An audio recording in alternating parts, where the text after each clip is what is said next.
Todd Fuhrman is on social media at Todd Fuhrman, and also bettheboardpodcast.com is where you get all the games. We'll hit on a lot of them. You get all of them at bettheboardpodcast.com. What is up, Fuhrman? How are you?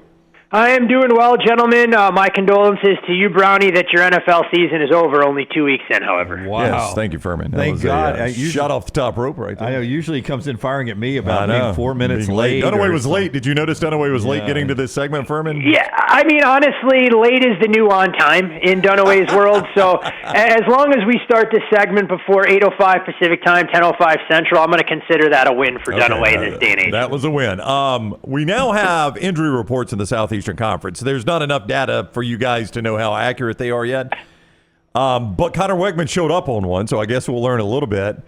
To the level of confidence you boys in Vegas have, who starts on both sides of that game, Texas A&M and Florida?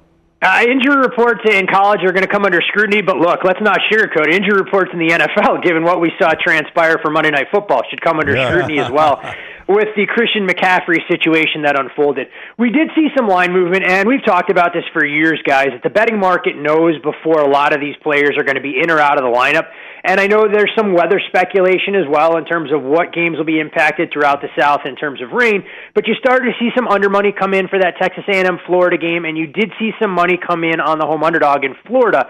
When we're talking about the Gators, Billy Napier has spoken about playing both quarterbacks. You have to imagine that DJ Lagway a little bit more dynamic in terms of what he can do offensively than Graham Mertz, who is what he is at this point in his career. On the other side, I think it's more fascinating because if Connor Wegman is officially ruled out, you're going to see the market respond in a negative manner. But at the same time, I'm of the mindset, and it's a limited sample size, that Marcel Reed can offer up some unique elements with his athleticism, and the game plan can look a little bit different. So I'm very curious to see how the betting market responds in a game like this, and to your point, the accuracy of the injury information that's being put out, about 24 hours before kickoff. So, Fuhrman, weird line movement in San Marcos last night. Arizona State, who has looked really good, and I know they kind of lost a little gas against Mississippi State, ended up covering, but they were blowing them out up until the second half. But Texas State opens as a 1.5-point dog. They go out to a 3-point favorite. I had the Bobcats early. I really liked them in this spot, and they just couldn't get there. Where were you last night on Arizona State and Texas State? Didn't have a real position on the game. Tried to track down the betting groups that were responsible for kind of moving that number that you mentioned, LT, getting all the way out to 3, so essentially a 4.5-point move. There was a little bit of buyback at the top of the market, which you'd expect around a key number there. Your thoughts go out to anybody that bet this game over the total, sitting comfortable with 42 points at the half and not being able to go over 59.5. With these two teams kind of slowing down in the second half. It was turnovers more than anything else that doomed Texas State late in that game, creating a short field, Jordan McLeod unable to make a big throw, and credit Arizona State. When everybody in San Marcos and was watching that game knew that Cam Scadaboo was going to get the ball on 3rd and 8 on the final series, he's still able to bounce it outside and run out the clock. I think this is a credit to Kenny Dillingham, and for an Arizona State program that won 3 games last year, was picked to finish dead last in the Big 12. They appear to be a lot more buttoned up. I'm not going to call them a dark horse for the conference or anything along those lines, but I think the more wins that they can accumulate will only help Texas State's potential resume if they can win the Sun Belt and make a strong, compelling case to be the G5 representative in the college football playoff. This BC Missouri, you look at this game in the SEC, another one of those only 2 top 25 matchups this weekend. BC got a lot of street cred over the Florida State win, but this Missouri defense without Blake Baker has been airtight. What can Castellanos do for the boys from Chestnut Hill? Missouri has been great, to your point, Dunaway, defensively, but you do wonder, Murray State and Buffalo, if we can use that as reliable data points to figure out what this Missouri defense will actually look like when they step up in class. And interesting line movement here because you haven't seen this touch any of the key numbers. 15.5, 16.5 was more or less where this is sat. And some of the guys that I've spoken to have come in on different sides of the ledger here, going that what we've seen from Boston College is who they're going to be going forward, saying that they took more away from that dominant performance against Duquesne when it could have been an easy letdown on a short week. Meanwhile, for Missouri, I don't think this Tigers edition will be as good as what we saw last year, but they still have the playmakers offensively. Brett Norfleet, who missed the game last week against Buffalo, gets upgraded. And I know it's going to sound a little bit like a broken record, but these are the kind of games in September that I find fascinating because I'm not sure we know who either of these teams are, and this will provide a very good data point that we can use to assess both of them going forward. Todd Fuhrman is with us, bettheboardpodcast.com. Keith asked in the mybookie.ag chat room, he said Fuhrman gave some great off-the-radar games last year. Would love to hear that again.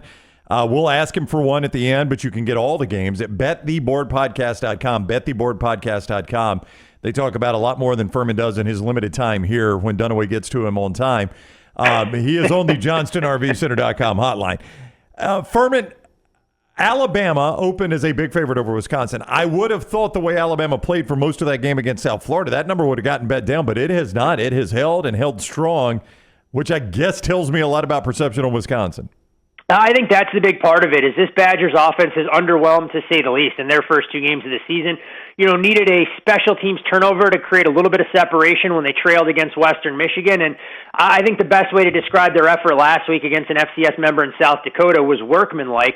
So while Wisconsin defensively is a group I think that's a little bit underrated, Alabama fans will get acquainted pretty quickly with a couple of NFL caliber DBs and Hunter Wohlers at the safety position and Ricardo Hallman, who may be one of the better 1-2 punches you're going to see in the entire league. But Tyler Van Dyke doesn't scare you offensively, and I think Wisconsin's still trying to find that offensive identity.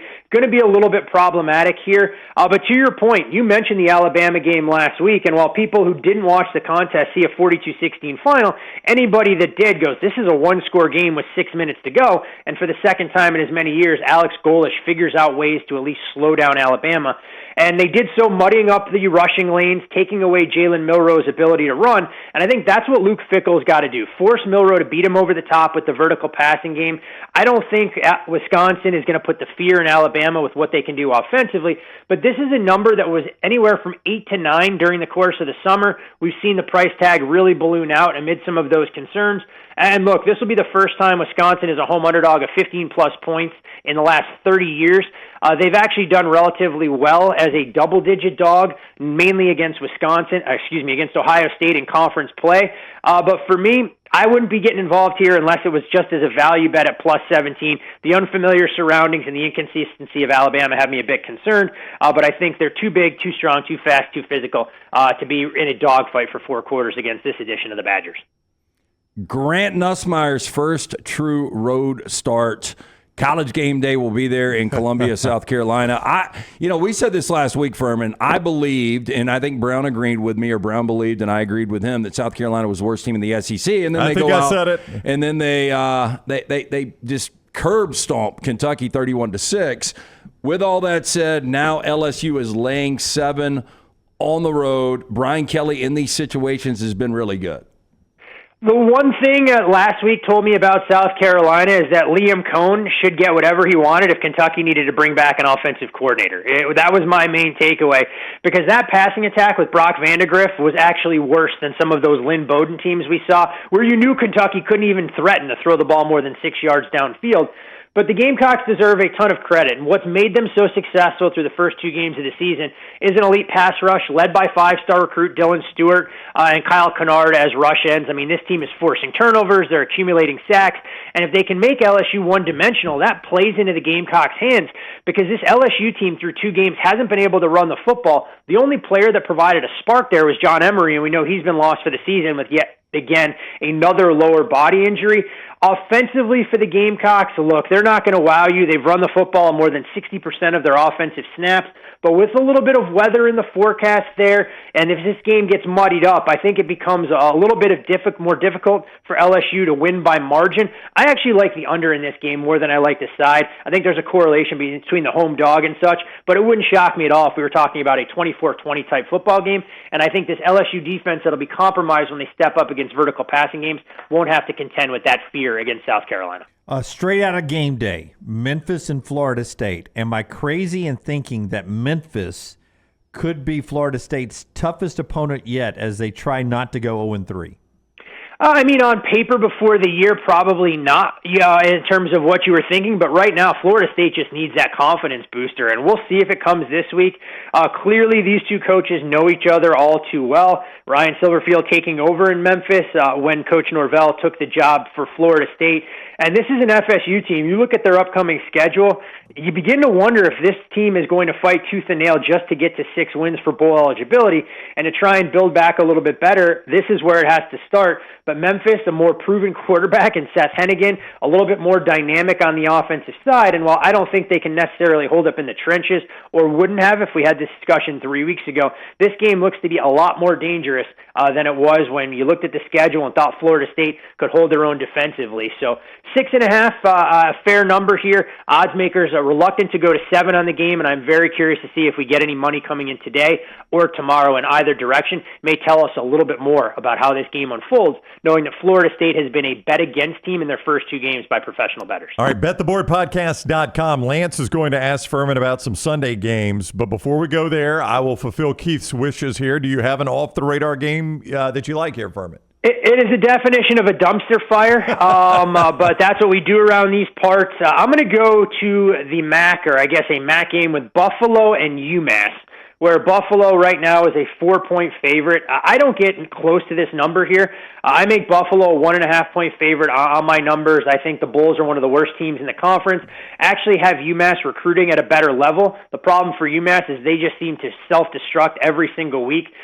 So for me, I'd have no problems making a case for the Minutemen on the money line, right around that plus 165, plus 170 range. I don't encourage anyone to watch this game, invest any of their time on Saturday in any capacity, and I wouldn't be surprised if UMass does something stupid that costs us the win. But from a numbers standpoint, I think all the value in the world is on the Minutemen, who actually were a better team against Toledo last week, yet found a way to lose by 15 points. I know people love to find a team in the NFL and just fade them, and I think going into the season that might have been New England. It didn't work out. They were a live dog winning on the road in Cincinnati.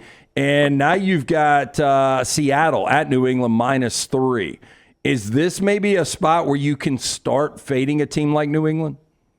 I think it's Seattle or pass in this particular spot. When I look at the Patriots and that 16-10 win last week against the Bengals, in my opinion, that had more to do with Cincinnati and some of the questions that they have to answer than anything New England did well. I mean, everyone in that building at Paycor Stadium knew that the Patriots are going to run the football, and they still were able to run it between the tackles against the Bengals defense that when they played without DJ Reader last year was one of the worst units in the league. Jacoby Brissett, workman-like at best with 120-plus passing yards.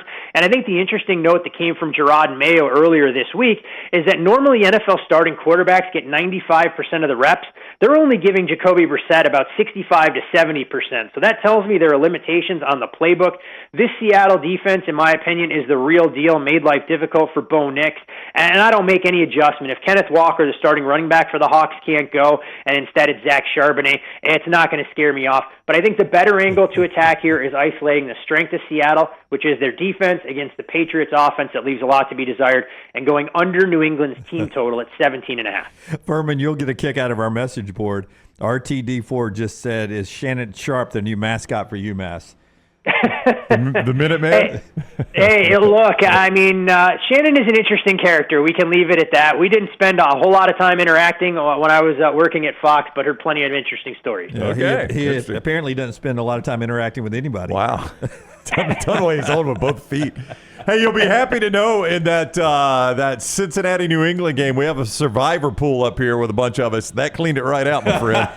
Wait, how many people were in the survivor pool? And I guess the follow-up, that how many people actually used the Bengals and were cleared out? I think it was 9 in and more than half. I think 5 Yeah, I used the think Bengals. 5 exited, 4 left in. Yep. All right, so eliminating half the field. The big pool out here that Circa Sports does, I think the Bengals took out roughly 37 to 40% of the field there. Wow. And there are some unique wrinkles and quirks, to say the least. Would have been complete carnage if the Denver Broncos found a way to upset Seattle. But it's always interesting when you get these Week 1 results, and the Bengals, a team that has struggled, was blown away by this nugget, guys. Going back to 2020, during the course of Weeks 1 and Week 2, the Bengals have now run 598 plays on offense.